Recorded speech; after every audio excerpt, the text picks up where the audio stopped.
Officially call this regular town council meeting into session.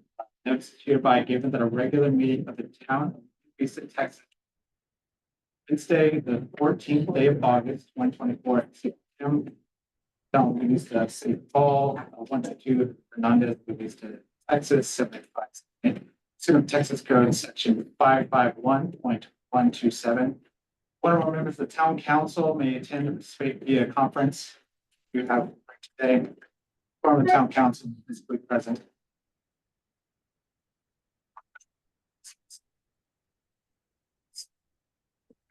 Pledge.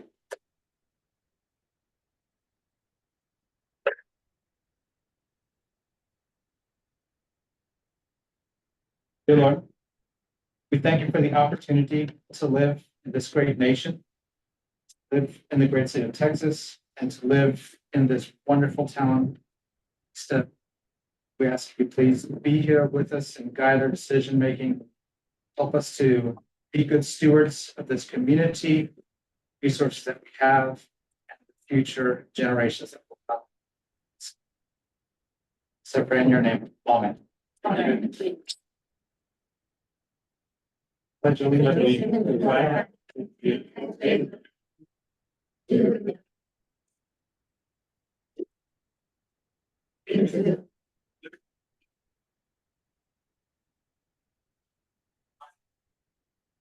States. Texas, state under.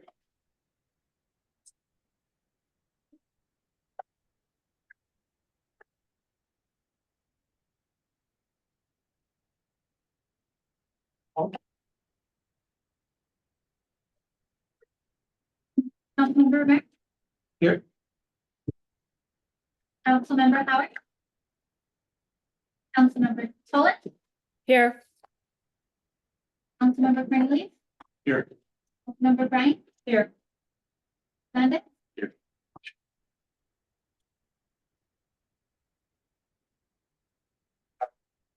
Two members that are going to be out, they already notified body of city manager.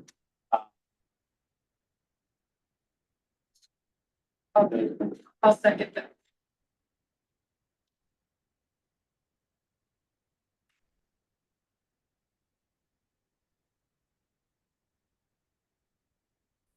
Councilmember Mack, Yes. Councilmember Tolan, Yes. Councilmember Craighead. Yes. Councilmember Bryant, Yes. Councilmember Hernandez. Next item, open forum. At this time, I've allowed 3 minutes per person to address the council on any topic. If there is discussion or formal action taken during the agenda item, speaker must identify themselves before speaking. Speaker request form must be presented to the city secretary prior to the meeting. We have 2. And the first one I have here is Mr. Bill Weed.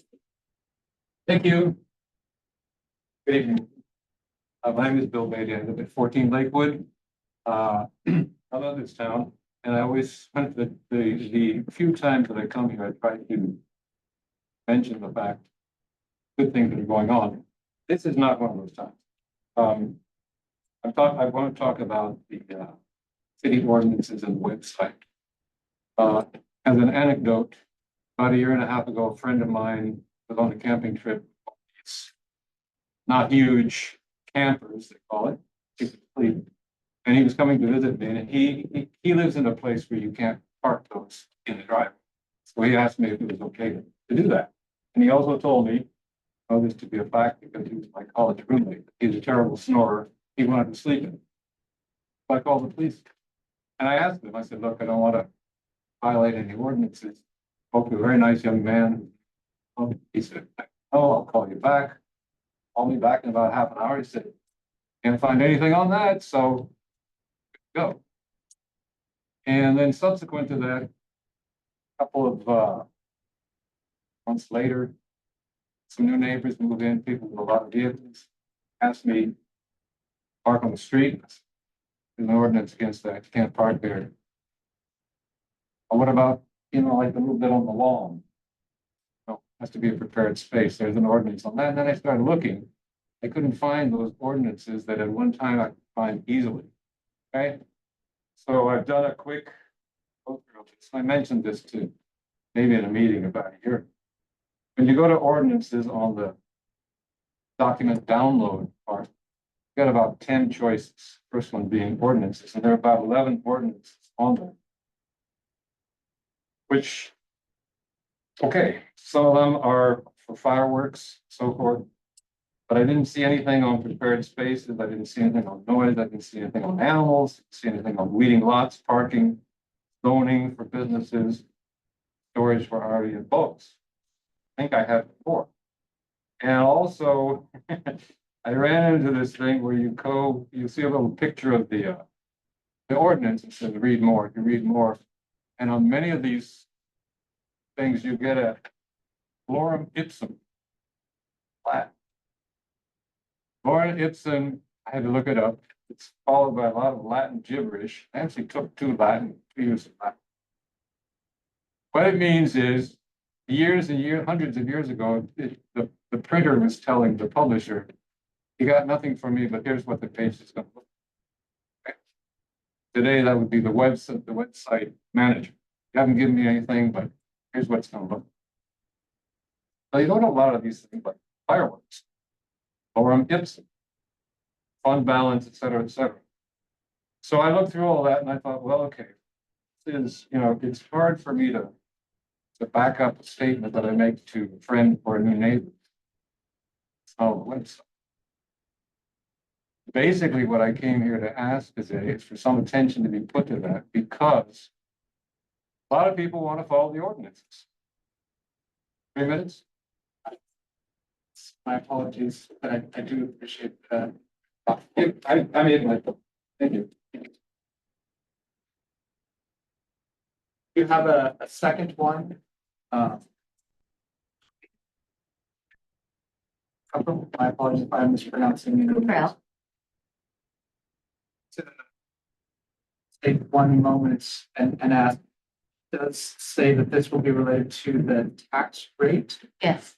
You could either address this body now with a 3-minute allotment, or actually, because that is a special agenda for us, you would be able to address without that time constraint at that point. Well, I don't have a whole lot to say. Okay. It's just, when we have set our residents, a lot of them are on fixed incomes, and raising our taxes is not a good thing.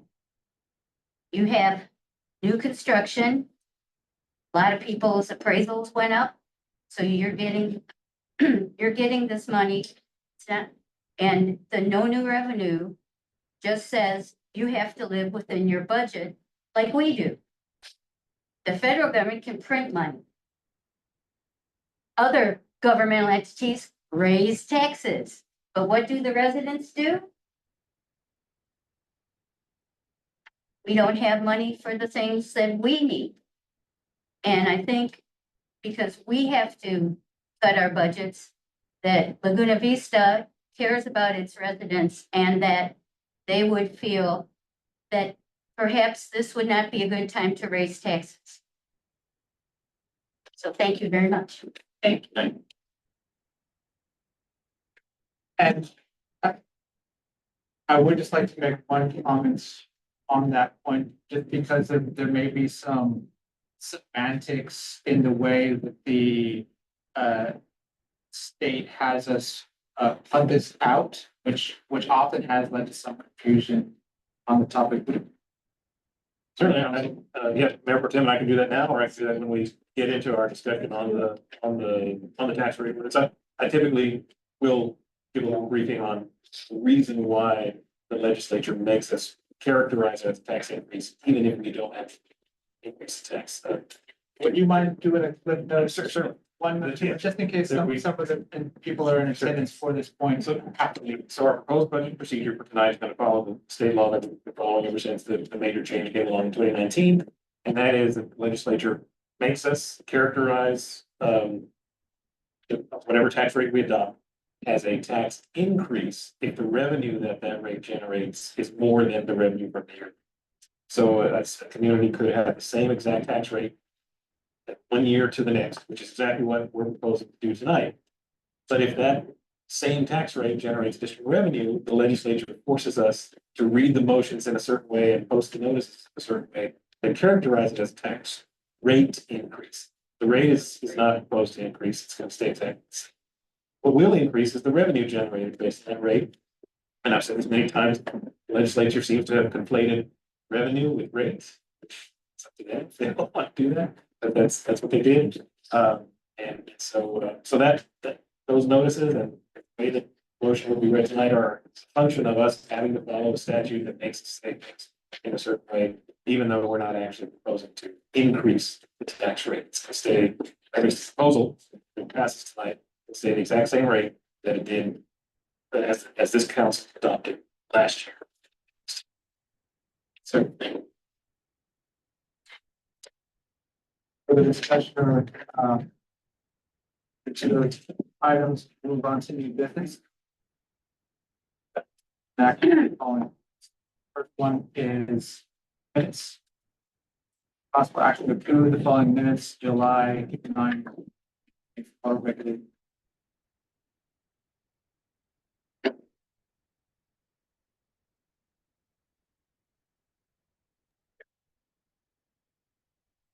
Changes that we discussed.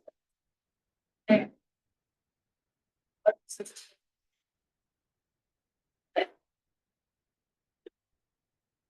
Like a motion that approves.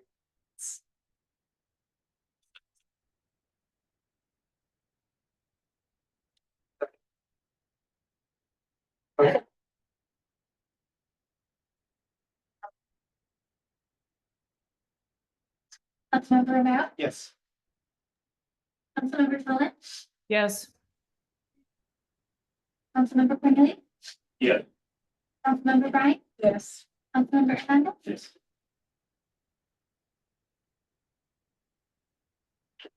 Consent financial reports. So under your financial report tab, you'll see the first page, which is the bank reconciliation for our general fund, which as of right now has $1,990,165.84 as of July 31st. The next is the income statement, and we are right at 75% of the year, 9 months into the year. We are at 93% collected of our projected revenue. We are right on track last year.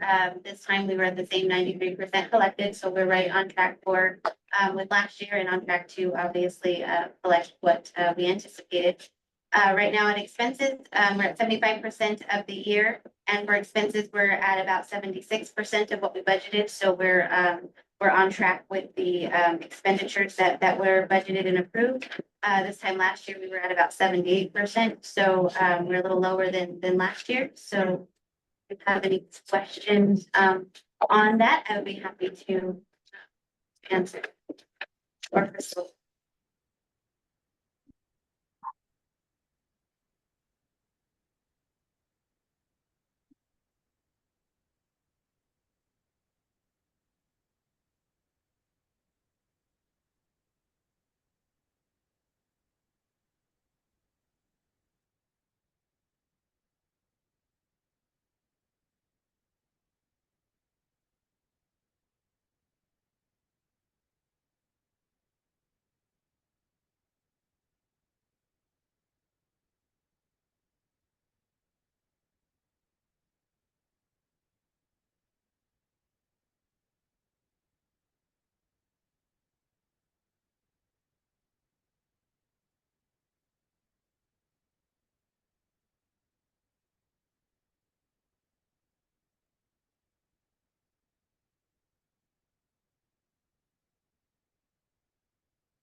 Asking for permission for Vivi Alcocer to attend a training preparation course for the plumbing inspector exam November 13th through the 14th in Tyler, Texas. This is the last portion of the exam preparation before she takes that test, which will give her the last certification that she needs. And then the second travel request before you is, I was approached by the Cara Trails and if I was interested in them sponsoring a training, to attend a training with them in accordance to working together on some new developments for the trails in Texas. So they sponsored myself and 3 other individuals to travel to this conference. It's called the Texas Trails Active Transportation Partnership. And so they're paying for the conference entry fee, but we would just be responsible for my travel to and from the conference. So that's what this request is. And I put a copy of the agenda for that conference, but you'll see it'll be things like how lessons on community engagement with your walking trails and how to build the culture through inclusive marketing for the walking trails. And, you know, the Cara Trails are one of their big driving is trying to do the connectivity, and we're trying to work together. And so it's kind of a partnership that's been trying to build and bud. And so we're finally kind of getting some traction there. So I'd like to participate so I can help get us more involved in the Cara Trails and that connectivity piece that's missing. The 2 that are before you. We are Asian on the proposed future augmented care. Throughout at least the coastal. Correct. Right. But yeah, well, our participation will be helpful, vital, and really beneficial to all aspects, city side, care side, our residents. I move to approve the travel requests. I'll second. A motion, Colin, second by Brian.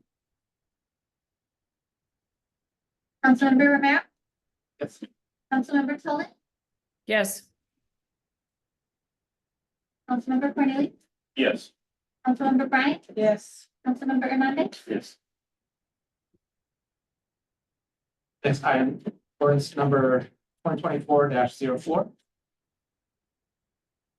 So council, before you is last year we started per our charter, we have to have 90-day fund balance in our account, which means if we have to be able to operate for 90 days without one piece of revenue coming in. And so we can do payroll, so we can pay bills, so police department can stay operating. So by charter, we have to keep a fund balance that's equal to 90 days.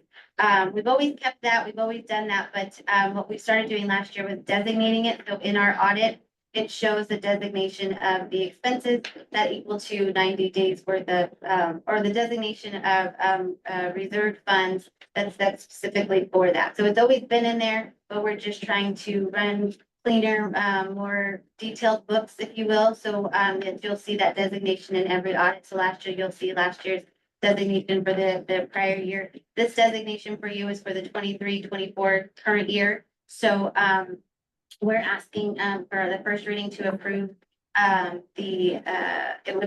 right now that's designated as 580,000. That was for the fiscal year 22-23. So we're asking to increase the designation by 141,986.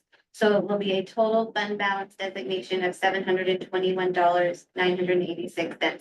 So that would keep the city flowing like normal if we were to have a disaster where no money was coming in, and that would keep us going for 3 months, 90 days worth of expenses. So that's what this one is. Make a motion that the ordinance number 2024-4 designated restriction, designated fund balance for the 2023-2024. I second. Go ahead and read the caption. Ordinance number 2024 dash. It's by the town council of the town of Laguna Vista, Texas, providing for appropriations for the support of the town of Laguna Vista. Texas shall designate restricted and dedicated use of fund balance for the 2000. Councilmember Romero, Yes. Councilmember Tolan, Yes. Councilmember Cornelius, Yes. Councilmember Bryant, Yes. Councilmember Hernandez. Yes. Item, ordinance number 24-05. Consideration and possible action on first reading, ordinance number 4-5. Tax.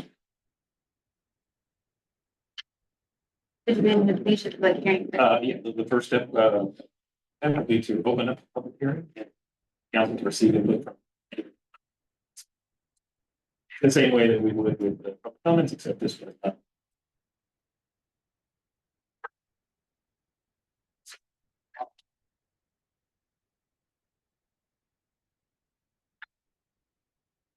Two, one, two, one, up. Hi there, sorry. Okay, so public hearing, and it's, the purpose of this is to ask questions. Take it.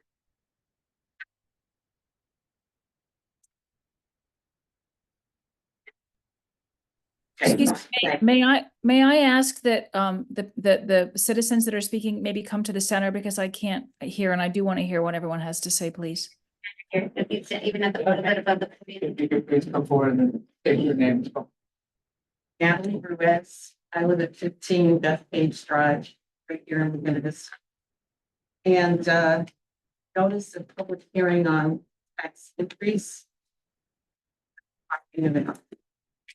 Well, I get the fact that you can say, well, it's really not a tax increase because the rate is still the same, 0.45.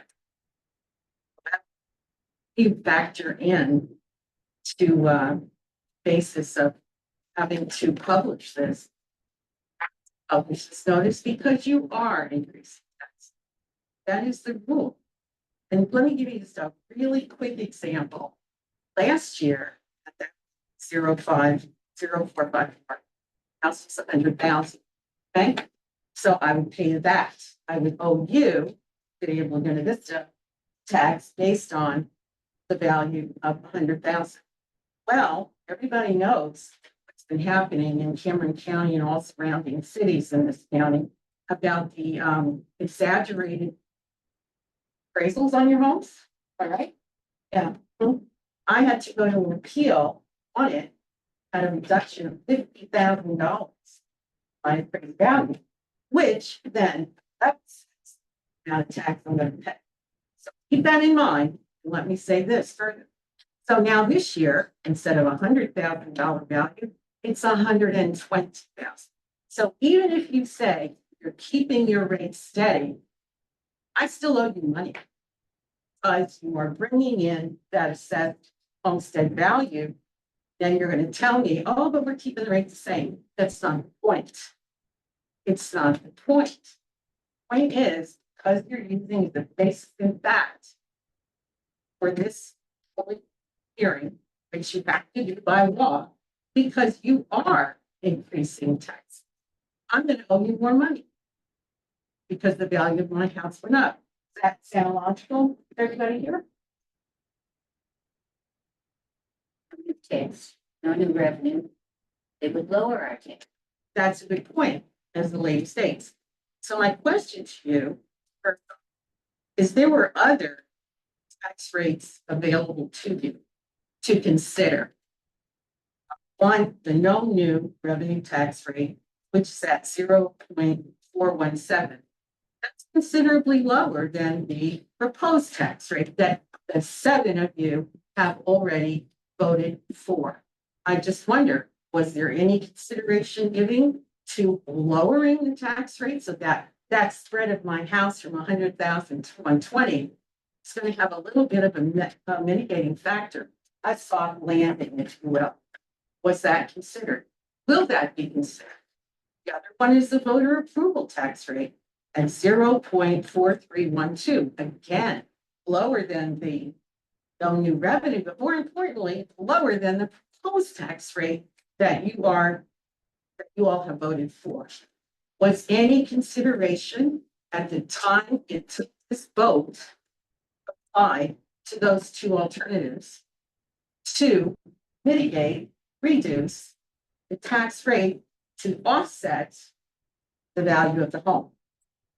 That's just a question. I wonder. I know you get a chance. I know this first hearing, I think you have the second one coming up. And I understand that if any one of the 7 decided to really look into this, that maybe there might be some consideration. That's that point on that. The other point is in this notice. It says that qualified voters of the town of Laguna Vista may petition the town to require an election to be held to determine whether to reduce, I love that, reduce, right? So it's reduce the proposed tax rate. So the question is, how do you do the petition? You don't say anything in this notice. You don't even give a website or a link to figure out where that is. Here it is. It is called Texas Tax Code Confinement 26075. This explains how kind of citizens can go about petition this town us body to consider reduction in the tax rate. You have to have 90 people by my mail to do this petition, but I don't know what the petition is supposed to look like. You, as the governing body, would be the determinator of whether or not the petition that was filed by the citizens of this town was worthy of consideration and determination. I think that needs to be addressed by this body to the residents of this town. All I'm asking here, trying to bring up, is that don't conflate. Don't pat yourself on the back. Raise the tax rate in 2 years. Because at the end of the day, ladies and gentlemen, based upon your proposal, I'm gonna owe you more money. Thank you. Thank you. And I'd just like to add that your proposed tax rate, that's $50 more. And the county's gonna try and raise taxes, the school district, water district, community college, everybody. And I think elected officials need to realize that we all have to cut our budgets and live within our means. Does the council have, If you don't mind as well, just for the sake of that, we do have some members who are joining. I have a quick question. My name's Ken Roosevelt, I live in 17 Oswald Trail. Wonder, does the council actually have a comprehensive budget number going based on increases in the values and appraised values of properties that are here presently, with the rate remaining the same, how much additional taxes you're gonna raise in the coming year?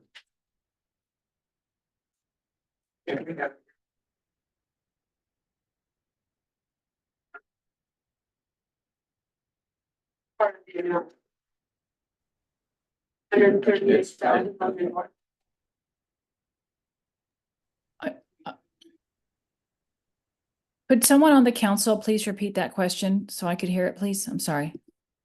Question, sir, actually, do you mind saying it louder? I don't want to mischaracterize what you, it's. I'm just asking that if the council in fact has, and I apologize for not reading that. I wanted to know what, with the increased appraised values, additional revenue at the same tax rate you will generate here. Yes, but estimated revenue is based on the proposed rate, and that is gone into. So that's 138,000. That's the end of the portion prior to the modifications that were made. In rate, you know, in the ordinance. Okay. motion plan. Or updated, So that number is not, it's been updated since. I'm sorry, since Do we have an accurate number? Yeah, it's we can give a preview. Yeah, no, it's not on that. Go ahead. so what you're asking is $185,083. Yeah. That's all we will be, that's the only new revenue that we will see as of the, actually, the 185,000.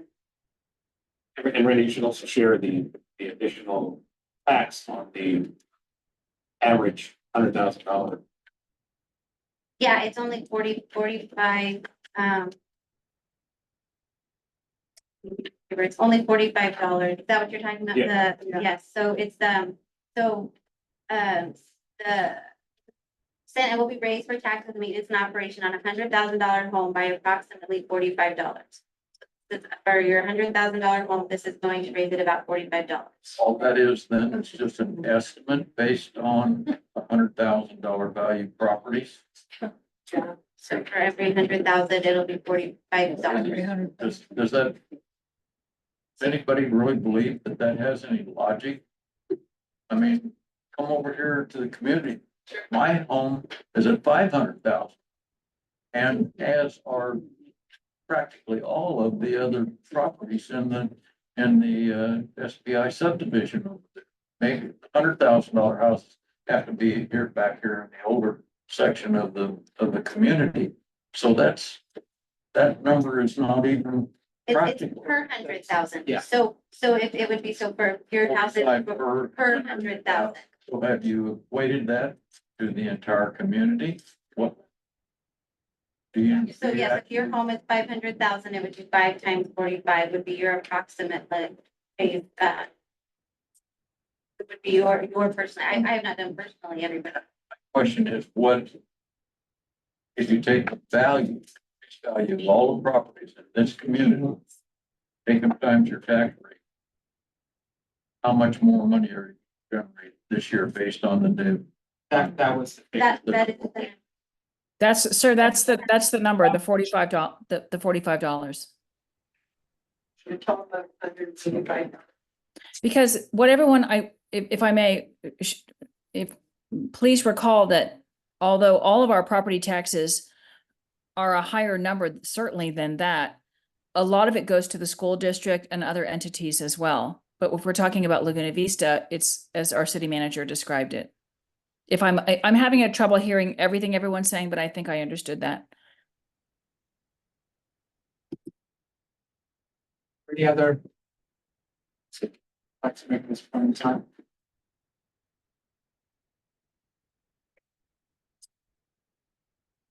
Please. Does that, I apologize, just so we're consistent and for. My name is Carol Thorson and I live on the golf course. And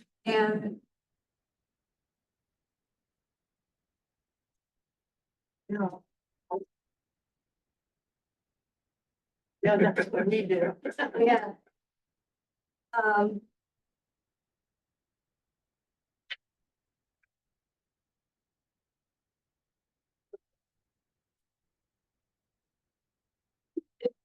I'll just say, it is a little confusing because you say the total revenue is generated by keeping the tax rate the same is 185,000. Then you tell us on $100,000 home, $55, $500,000, well, on a $200,000 home, $10. So how does that, with all of the property values here, how did that come out at only 180? Because that, the Laguna Vista does not keep all of that revenue now. Okay, so this is. It goes to South Texas, it goes to the PISD, it goes to Cameron County, it goes to the Water District, it goes to UTRGV. no, It- Texas I mean, separately. it goes to Texas, I mean, everybody gets a piece of the pie. And that's all that Laguna Vista gets is 185. Okay, that's. Right, what- and that's why our But portion there's is only tons of people 45 that cents. Feed into here, feed into SBI, feed into Port Isabel taxes. And I know, I'm just Everybody saying that's takes- what's confusing. yes, ma'am, no, I understand. Essentially, that was what I was going Okay, to ask. yes. Is that money only? for Oh, Laguna we Vista, wish. Or will we have It's a additional? very small fraction of your overall Mhm. tax bill that comes here. Thing that Laguna Vista doesn't get their own tax. We have to give our share. They all, they. It seems to me as we argue about the tax rate, the additional money raised, need to ask ourselves, how much more does the city need to provide the services that we need and want? And if the council has determined it's $185,000 services that you have to cut, and how will that just, there's a downside or there's a spirit. My way of looking at things is inflationary period, but the way it's slowing down. You all have to think, you all have visas, right? Increases. You all have to think, does that not affect the city? And the only thing we then have really to get ourselves riled up about, in my opinion, is if we see things on the budget that we don't think need to be spent. That's all, but it seems to me like y'all have up to 185 and said, we need that. I asked, and she says yes. I have no argument with the council. I think money has to come somewhere, and then you have to cut certain.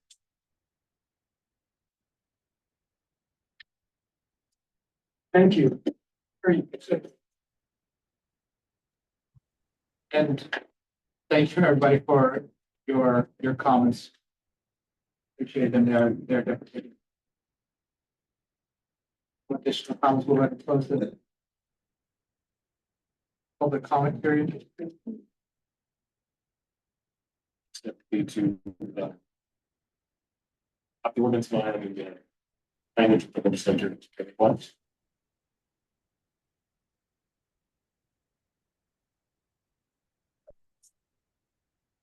I move that the property tax be increased by the adoption of a tax rate of 0.524, effectively a 9.79% increase in the tax rate. Maintenance and operations rate component of 0.40964. I'll second that.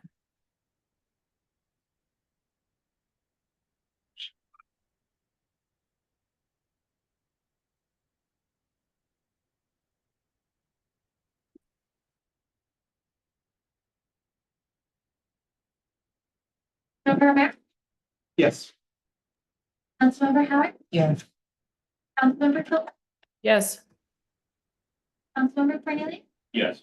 Councilmember Bryant. Yeah. Councilmember Hernandez, One more statutory required motion.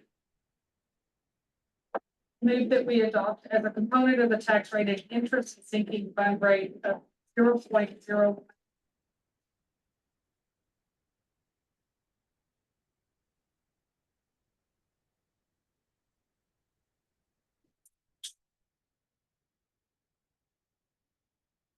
A motion by Councilmember Bryant. Howard, Member Romero, yes. Councilmember Howard, Yes. Councilmember Phillips, Yes.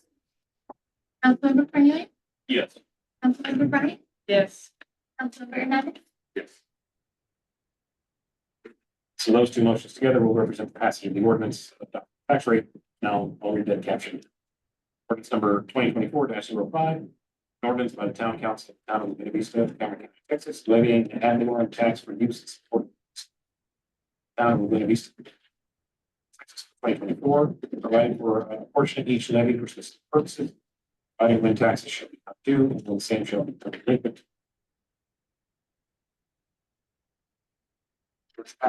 Before we move on, I would just like to make a couple of comments. I do appreciate from our community members who've taken the time to come and be part of this session.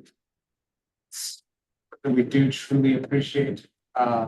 We are all residents within the same community as well. We all pay taxes within this community as well. We all depend upon the services this entity is able to provide. We know that our community continues to grow. That does put additional strains and needs upon the public service resources that we have within our community, be it law enforcement, first responder community, all the infrastructure that we have here within Vista.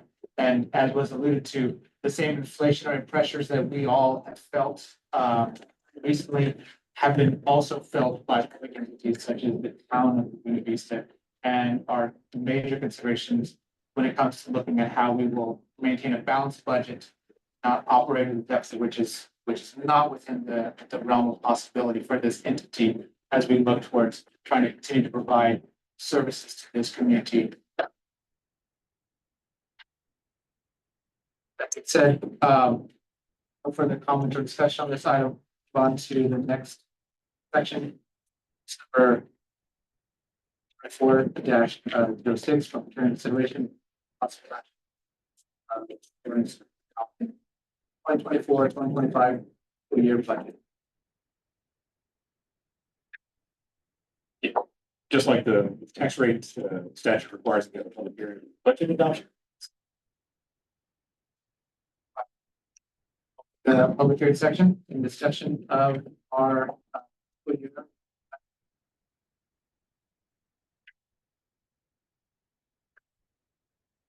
wanna just, you have meeting members here, wanna just give an overview of what this looks like? Just so that the community is aware of what happened at our workshop, things that may have been discussed in the workshop, things to look out for that we are taking into consideration of the workshop, that for the 185,000 are potentially assist the community. Okay, unless there's anybody from the public that would like to. we need to. No, this will be the prelude to, Yes. you'll give your presentation and then the public can comment. Okay, sounds good. Okay, so, one of the biggest costs that we're going to have is obviously our law enforcement and our first responders. We have, an equity, wage increase for our police officers. We were the lowest paid police, department in the area. And so if we want to retain and keep a police force, we have to pay our officers accordingly. And so we had to raise each of the police officers' salary, because, just like us, they have bills to pay, and if they, go get paid somewhere else, more, unfortunately, that's what they do. So in order for Laguna Vista to continue retainment, so we had to give 9 officers equity, or we chose to give, or we're proposing to give, I should say, the officers an equity a pay increase, and that's where you're going to notice they are our biggest department of 9 officers. And so that's where you're going to notice a big chunk of the revenue is going to go to. In addition to, we started an EMS program last year that we are being able to grow. You guys will start to see an ambulance. We are partnering more and more with Los Fresnos, where you will start to see an ambulance sitting at our station here in Laguna Vista. And we will see that more and more, and we are going to be able to increase our level of care from where we were at last year when we just kicked off the program. So now the second year, we're going to be able to increase our level of care of what our paramedics will do when they arrive on scene. And in addition, like I said, we'll have the ambulance here. And so those services is what we're starting to absorb with that 185,000. And so it's mainly for the city's protection, so we don't have to lose officers, so we can continue to cover and maintain the emergency management portion of the coverage of the town. And as well as that, just like everyone else's costs, our contract costs go up for our EMS ambulance, but it was minimal, but I mean, it still goes up. Insurance rate goes up just like everyone else's, car insurance, all of our liability insurance, all of that goes up about 20%, I think is what our windstorm insurance, so we really did not add anything that wasn't necessary to the budget. We were just adding the increases of what our costs were. health insurance benefits for your staff and your police officers went up significantly last year, over doubled, what we were having to pay. So, that's where that minimum, that's where what we're doing. So that's where the biggest difference is in that. But I do want to, I don't want to say that it's good, but I'm really excited about the emergency care that everyone's going to get this year with this minimal, we're getting the revenue, but we're not doing the tax increase because I'm excited that we're being able to move forward in this program that's only 2 years old and we're already being able to, increase our level of care. It's really starting to, there's other cities that are looking at us and smaller cities, rural cities going, that this might be something that's really good to start to help communities have that. Our partnership with Los Fresnos is growing and super strong, and we couldn't be more thankful for them. I don't know if you guys have noticed that at every of our events now, we have the ambulance here, so if there's anything that happens. So our level of care to you guys is growing, and we are using these tax dollars so we can, defend, protect, and, if you have any emergencies that we're there. Our staff is minimal. We keep that down. And so that's a big chunk of just of salaries and just the overall increase of wind insurance, health insurance, liability insurance, automobile insurance. All of those policies have, significantly increased. So that's, I think that's one of the there.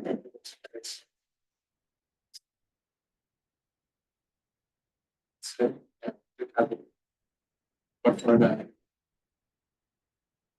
And again, my apologies, you wouldn't mind coming up, again, we have. I think you need to table the public hearing because we don't have copies of the budget. So you need to table that for the next meeting.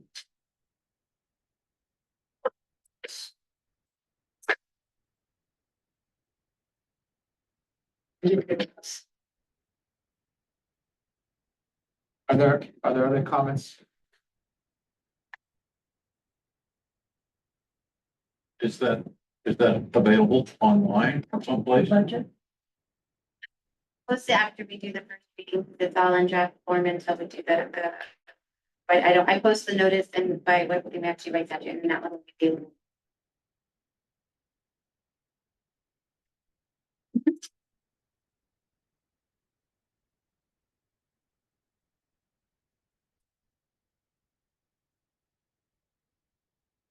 My apologies for asking everybody to. As our people increase, I'm sure there's going to be additional need for services. And has there been, do you have a listing so that you know what kind of service calls need? So you could have some way of determining that when we get X number of more people, we're going to have X number of more service calls. Do you have that information? We do track very closely the run rate, the events that are honors addressing, and that is definitely a point of consideration. And it's been a large part of this consideration on this long-term strategic plan to expand emergency service. We tend to be an older community compared to other parts of Cameron County. A lot of retirees come here because it's. We know that we have that demographic.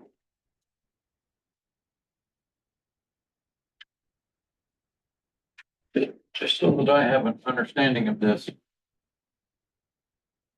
We're under contract with Los Fresno for them to ambulance service to us.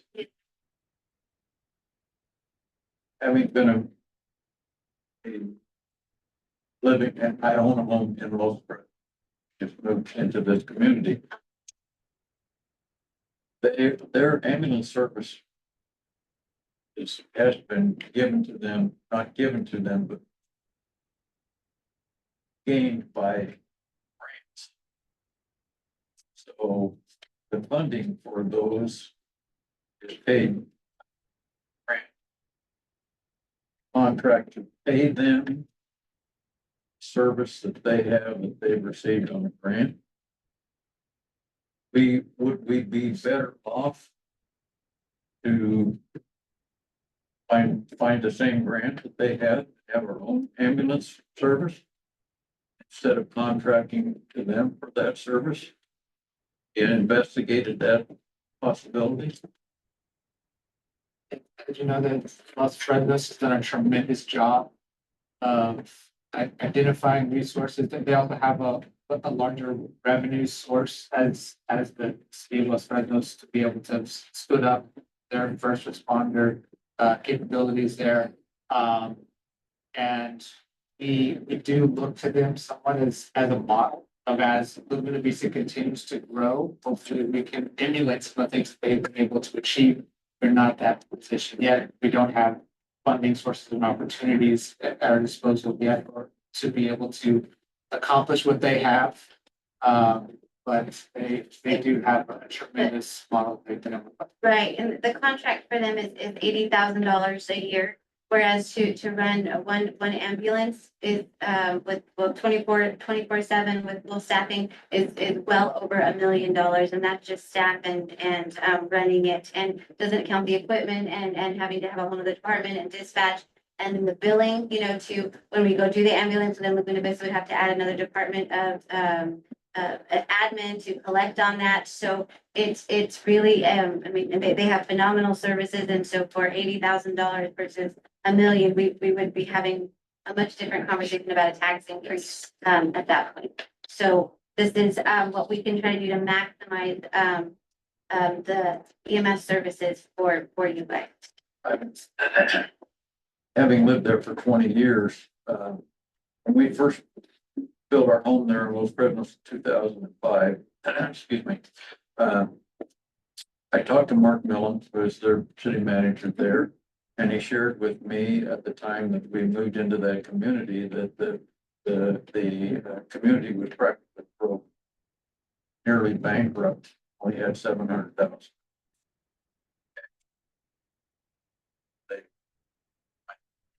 Very big criteria. Various conversations with them years. They have generated additional incomes. The bulk of that coming from. All right, you guys He shared with me that there are no tolerance 30-mile-an-hour speed limit through their city had generated millions and millions of dollars. Not only generated, but if you go into their offices, they have stacks of files of tickets that have never been paid because people come across the border from Mexico, they get a ticket, they go home, they never pay it. People come from the north, the Warner Texans, they don't pay them. They estimate that there's about $10 million worth of unpaid tickets laying there that they could also now have. Has the city of Laguna Vista looked at other sources of revenue sources? I mean, look what they've done there in 20 years. I'm absolutely amazed. They built a new city hall, they built a new fire department, they have all new fire equipment, they have all of the ambulances and all of the other stuff, and it's generated from. I mean, they have had some growth in some city and some new housing and stuff. And increases in the values of property. But is there another revenue source investigated here that could possibly bring those funds desperately needed here to give us those services? So if I may, so besides the cost, I mean, there's huge differences between our community and Los Fresnos. One, she'd probably share with you the tax rate over there. That's number one. Number two, they have way more sales tax generated in Los Fresnos. I can just name one, Walmart. You know, they have Whataburger, want all their stores, their stripes in every corner, you know, their businesses are, you know, every strip little mall. That right there is a huge chunk of revenue for their community as well. And I wouldn't doubt the traffic fines and all of that is helpful. And I know they did get a new city manager after they were in the red for quite a while. And so that city manager has really worked their tail off to really get that city up to par and back in the black, but definitely their sales tax, which, I mean, we have here, we have divots, we have stripes, and that's about it. So that right there. Dollar in a General. nutshell, does That's help about the it. community, because that's where they feed from. You know, like in Port Isabel, they have the EDC who say, you wanna start a new business, let's go, you know, we'll help fund it. You know, SBI, we don't wanna talk about SBI, but you could already imagine their budget they have over there. Generating all those revenue sources that they have between the restaurants and the bars and the hotels and all of that stuff. But our little community here is just really, really strained with just the business that we have that do an amazing job, but just not enough to produce money that would help build an amazing, we would love an amazing city hall and amazing, you know, ambulance just waiting there for just to be called. We'd love it. I mean, that's for me too. I have, you know, my mom has Parkinson's for 20 years and she has heart problems and, you know, I mean, we need those services, but we just can't afford it. You know, but you can give the tax rate, because I know their tax rate is different than ours. So yeah, so Los Fresnos tax rate is 0.6850. So it's significant, just on that alone, it's Higher than significant ours. difference, yeah. And so then you take that and then the sales tax and everything else, so, So you just Yes. gave perfect examples of my question.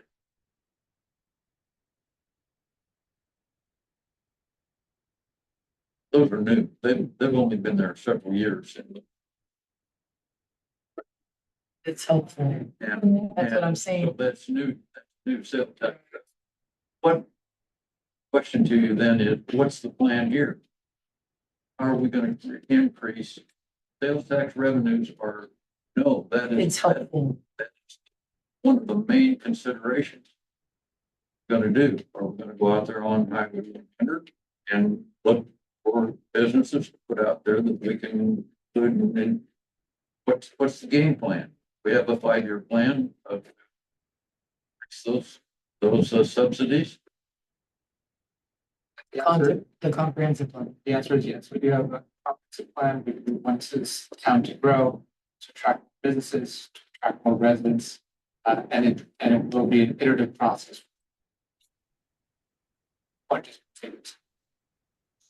Sir, may I ask you, if you're comfortable answering it, why you moved from Los Fresnos to Laguna Vista?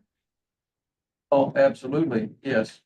We built a house there in 2005. We built I came from California. House, 5,000 square feet on 2 acres on the block over there.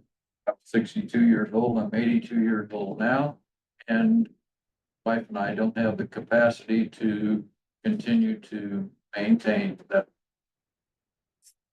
And we were very happy to join this community and found a very nice residence here that its property was half the size of the square footage, much easier to take care of.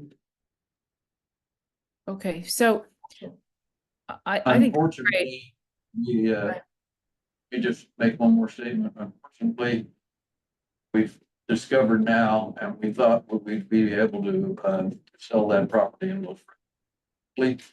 It's a beautiful docket and not have any success at all. And trying to sell it for $650,000, way below estimated value of it. But in that zip code, no house is sold for over 500,000. So we're stuck. Thank you. Appreciate it. I just have one comment. We really need to think about just how big we do. If us will still want to live here. So there's there's good things and bad things about it. Unless the budgetary discretion. The resonates. Really. Additional comments? Proceed. In. Mayor Pro Tem, may I make a comment? Please. I just want to echo Dr. Romero's comments earlier that we all, and I sincerely appreciate all of you coming and taking time to tell us how you feel about all this. And we want you to know that it matters to us what you think. And we do take it into consideration, although at times it may seem like we don't, but we do. To your point, sir, and I actually think you bought my mother's house, and I love that you live there. It was a beautiful home. She enjoyed it for many years. There at 17 Ocelot. A lot of people like you moved to this community because it's a little bit sleepy and a little bit bedroom. And I think that's what all of us really like about it. You know, when I moved here 20 years ago, I was encouraged to buy on the island. And while the island is lovely, that's not what I wanted. I wanted to live in a community that was small and tight knit, and people came together and they cared about one another, and it was manageable. And so we as a council, and the councils before us and the councils that will come after us, I think really strive to find that balance for our citizens. I think people like you and me and others move here because we don't want a community that is developing so fast that there's a business on every corner in every stretch of grass. And there's no planned development. And it's so crazy that we don't really know where we're going or why we're going there or where we're going to end up. And, you know, unfortunately, I think the island sort of developed that way years and years ago. And that's why you don't see, you know, restaurants that have a beach view or a bay view, because there was so much condominium being built, so much unplanned development. And it's a shame. And we don't want that in our community. I don't think the citizens want that. That's what we hear. And, you know, years ago, I served on the CDC, and we hired this wonderful organization to help us with this wonderful planning that we could do to really bring so much fast development to the community. Nobody wanted it. And we really want to respect why people move here and what we all want as a community. And I hope that it's helpful to hear that we want to have the revenues for the services that we all need, particularly the medical services, but we also want to maintain that balance that gives us the community that we've all moved here for, that we all love. Does that help?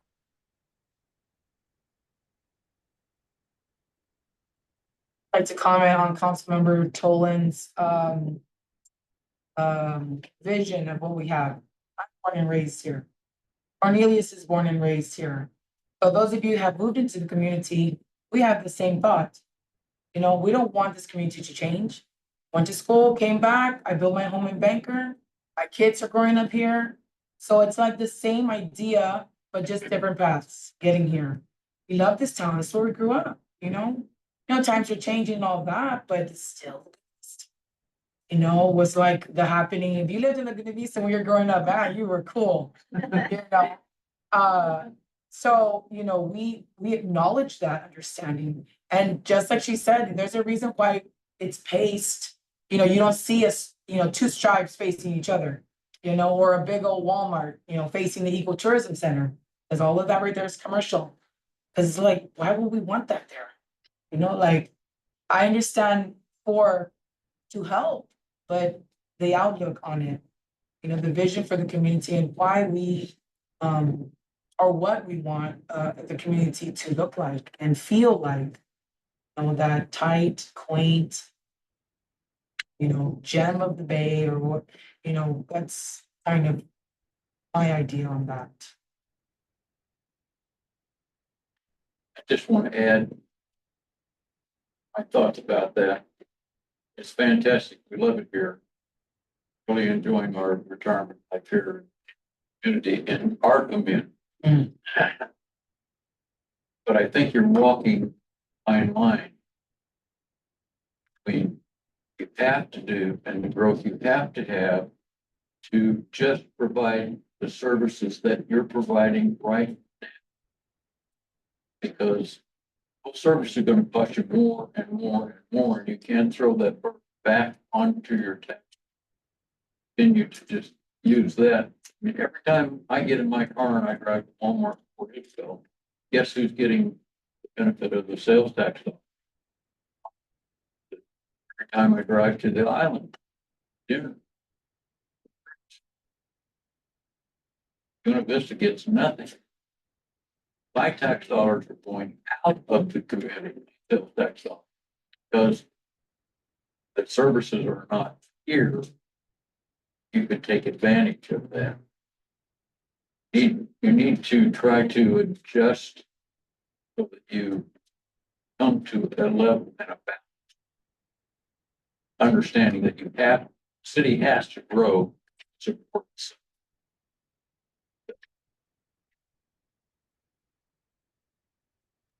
Thank you. No, this is Wayne.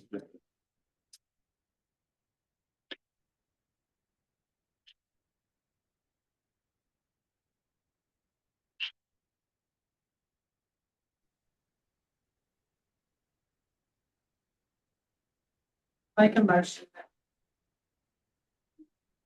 Ordinance number 2024-06. Adopting the 2024-2025 fiscal year budget. Second. We have a motion by Councilman Bryan, second by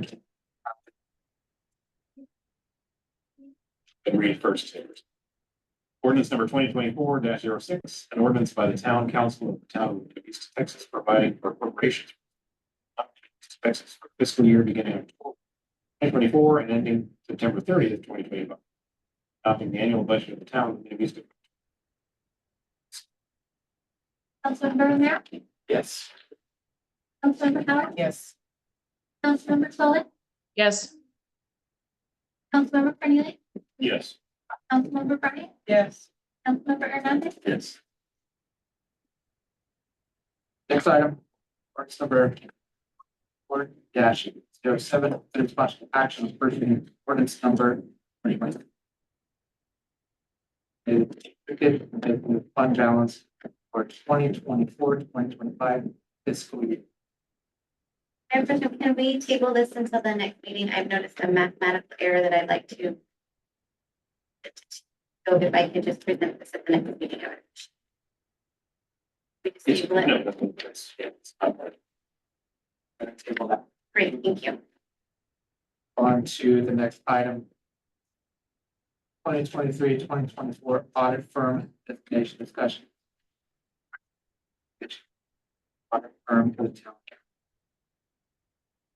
So council, every year, we obviously are required to have an independent audit that comes in and an auditing firm that comes in and audits all of our financial and services. So we obviously have to engage in those services. So before you is the audit engagement letter with the Costco and Associates certified public accounting firm to start that audit.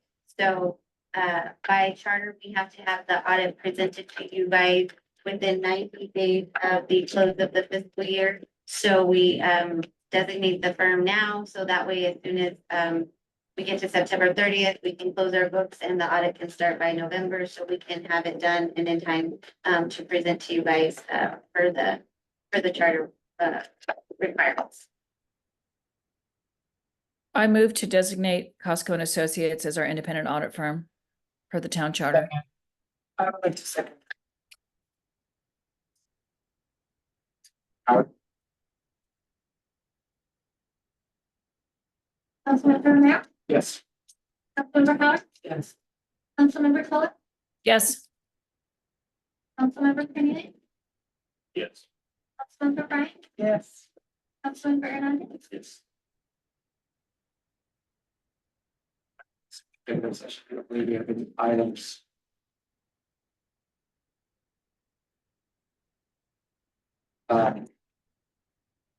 On to city manager report.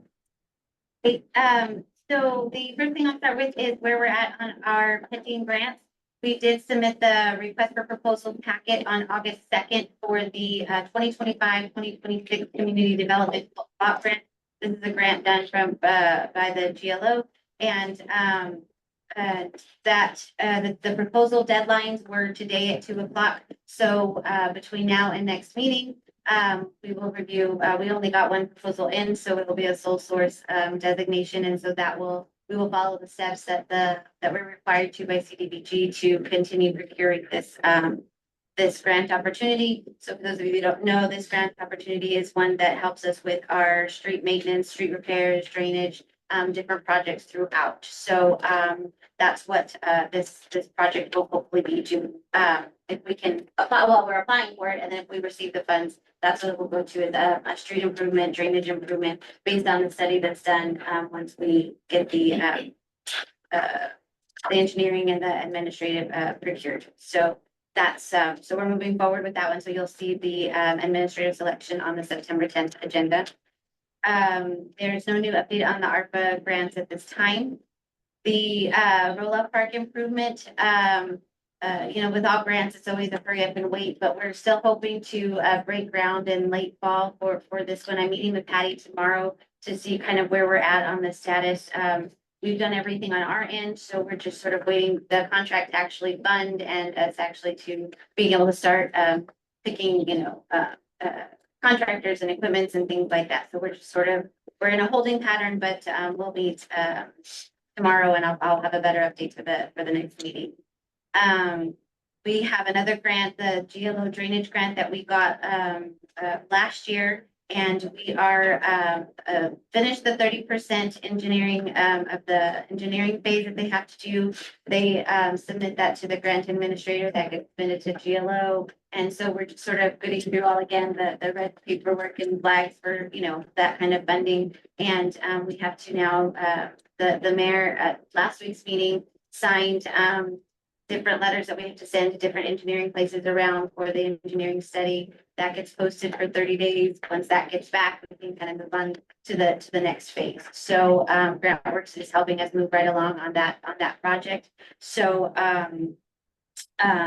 we are still, we sent the consultation letters out, and we are looking to, I did talk to the grant representative from the GLO grant representative on this project.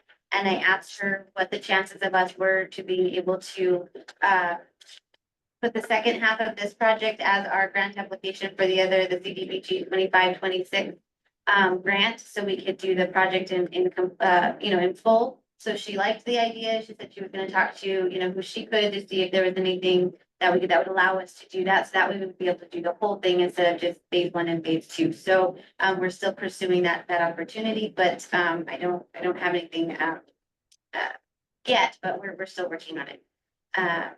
The resilient grant program that you guys have approved of participating in, it takes about 4 months for the approval, which we did. We were expecting the actual financing of the award to come in about October of 2024.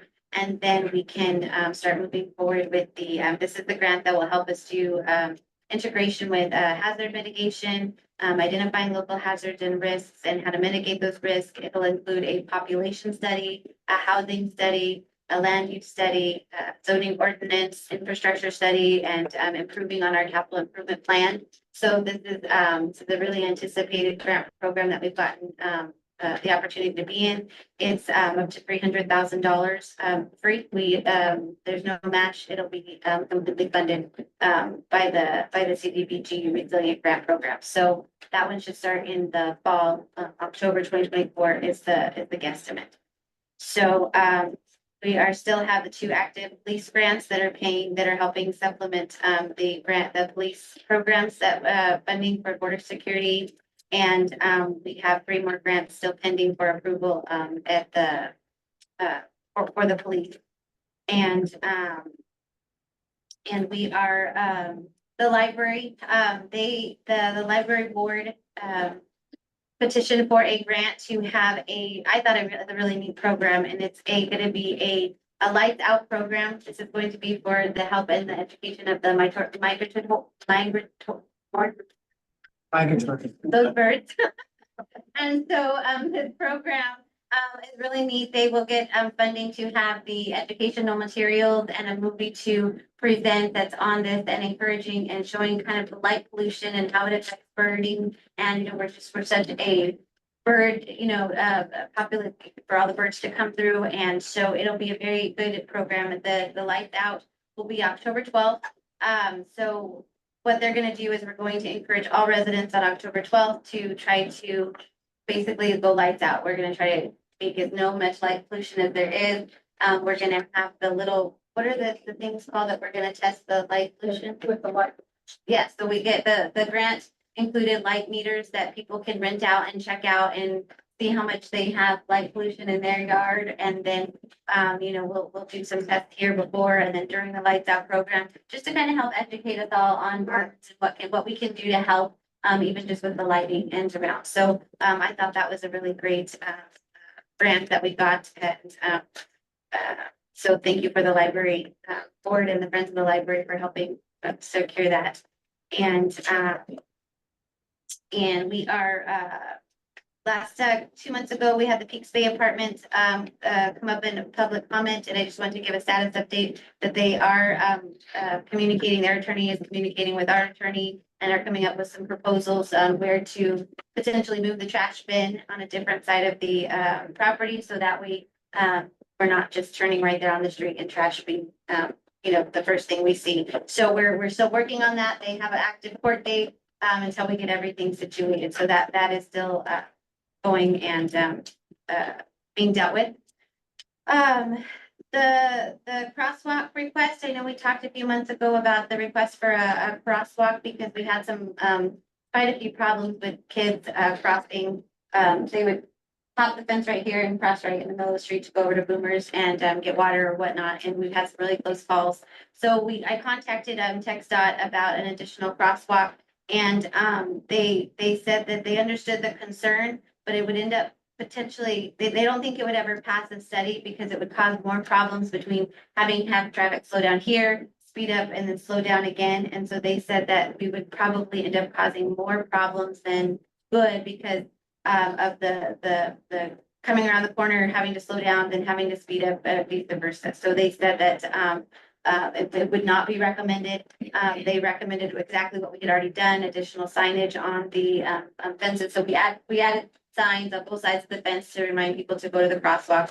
And, he said that, they understood the issues, but he said if the kids aren't gonna walk to the right to go to the crosswalk, they're not gonna walk to the left to go to the crosswalk. So that was, he was very empathetic to the problem and he understood, but he just said, we could end up causing more auto accidents because of, having two crosswalks in such close proximity to each other. So, but I think, we've had our officers giving, extra attention to that, to that section, especially during the summer where we had an influx of kids and, any of them that they saw, we had asked them to address, just kind of educating the kids, they use the crosswalk, or if they saw the parents, trying to remind them. So, and we'll continue to kind of push that, education piece of trying to, use the sidewalk. So I just wanted to give an update on that. And, just a couple more, we do have, we received from the Cameron County Elections Department and, to have Laguna Vista be a early polling place for the general elections in November. So we've agreed to be that. So beginning October 21st, Laguna Vista will be a early voting, location for the November general elections, which is, I think it's a benefit for all of the, everyone to have a polling location here. So, we signed that request, so that will start. And then just a couple of notes of upcoming events.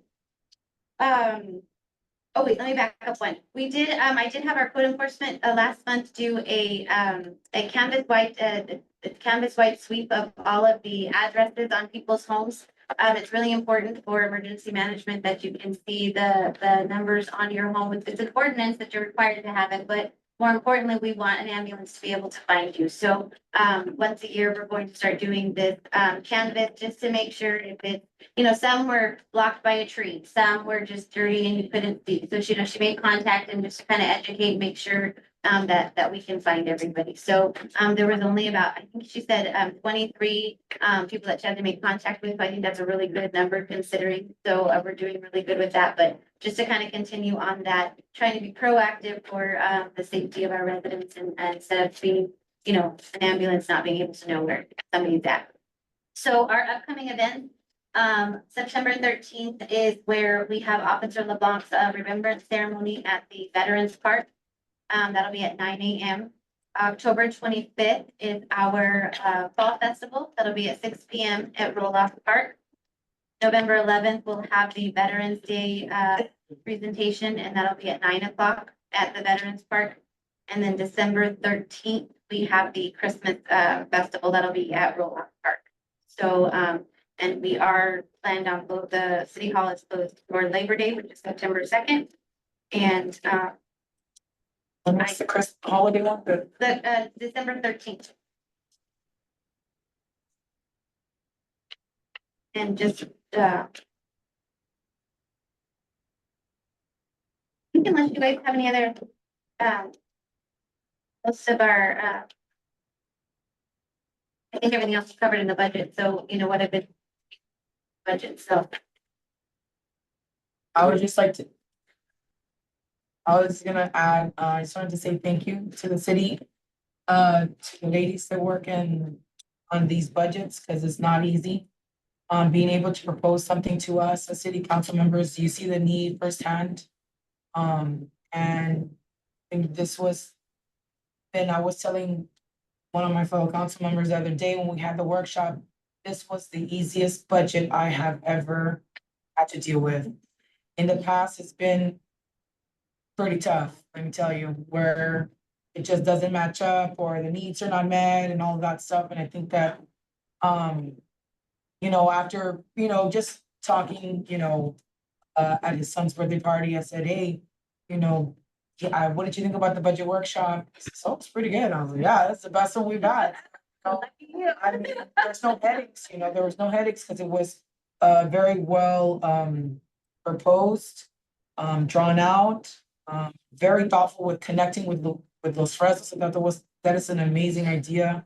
And the collaboration is amazing with G Waters too. The guys have done an amazing job with trying to continue the services that we need in this community without breaking the bank. We just can't afford it, you know, can't afford some of those services, and connecting all those dots for us, this community, we really appreciate it. But preparing this budget and putting forth, you know, this is a lot of time. This doesn't happen overnight. You start in July, you start end of June, all the way to today.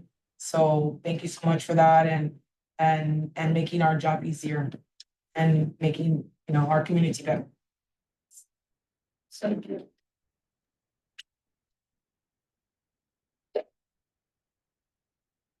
I'm just gonna say, I also want to call out how much the town has been working on Patrick. Oh, With- that's true. Yes, I'm sorry. I The didn't rain have of mosquitoes has been Oh, significant Yeah. effort. thank you so much for the mosquito. Yes, we're trying. Can I tell a little story about a little town in northern Minnesota that had the same problems? Only take a little bit.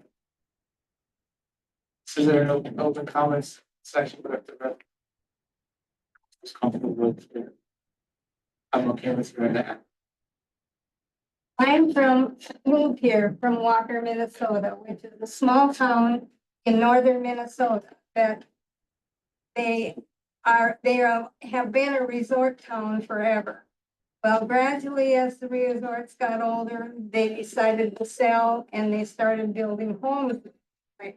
Consequently, their income went down, and they were trying to do things in order to bring in income for the area. And so they tried to think outside the box and come up with some ideas, you know. It was like a one street town with businesses with all kinds of souvenirs and things like that on the street. And so consequently, one of the things they decided to do was have crazy days on Saturday every 2 weeks during the summertime, when all the resort people or when all the vacation people were coming through there. Years ago, when they were really getting down, two of the guys in town got together and put their heads together to try and come up with something to do in the wintertime to bring in some business in the wintertime, because business shuts down in the wintertime up there because nobody comes. Well, they decided to have a fishing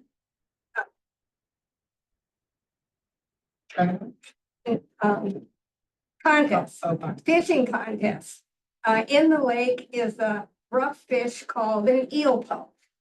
And I mean, it's, nobody takes them and eats them, and they're like,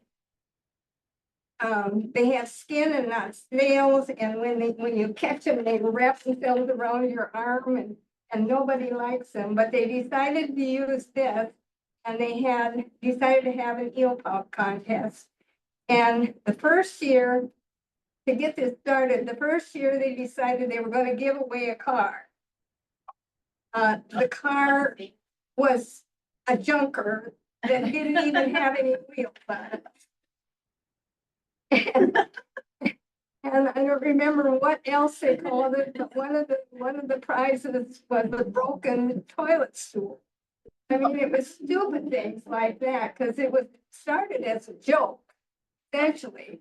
But through the years, this thing has grown to the point that for a week in the wintertime, when they're having this festival, I mean, the lake looks like a town has developed because of all the fishing houses that end up out on the lake because of the contest. And they're bringing in people from actually all over the world. I've seen advertisements for this festival in the magazines, in the airplanes. And so their prizes, of course, have gotten a little better. But thinking outside the box sometimes can give you something, so they try, and you're having some special dates, which works out real good. And I just thought I'd give you a little idea of something that worked for them. Thank you. Thank you. Thank you so much. Entertain them, motion for it, right? A motion to adjourn. I second.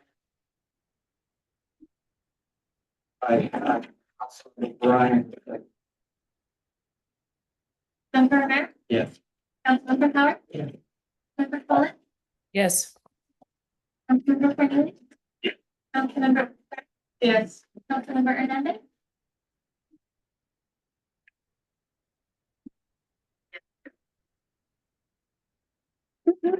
Everybody coming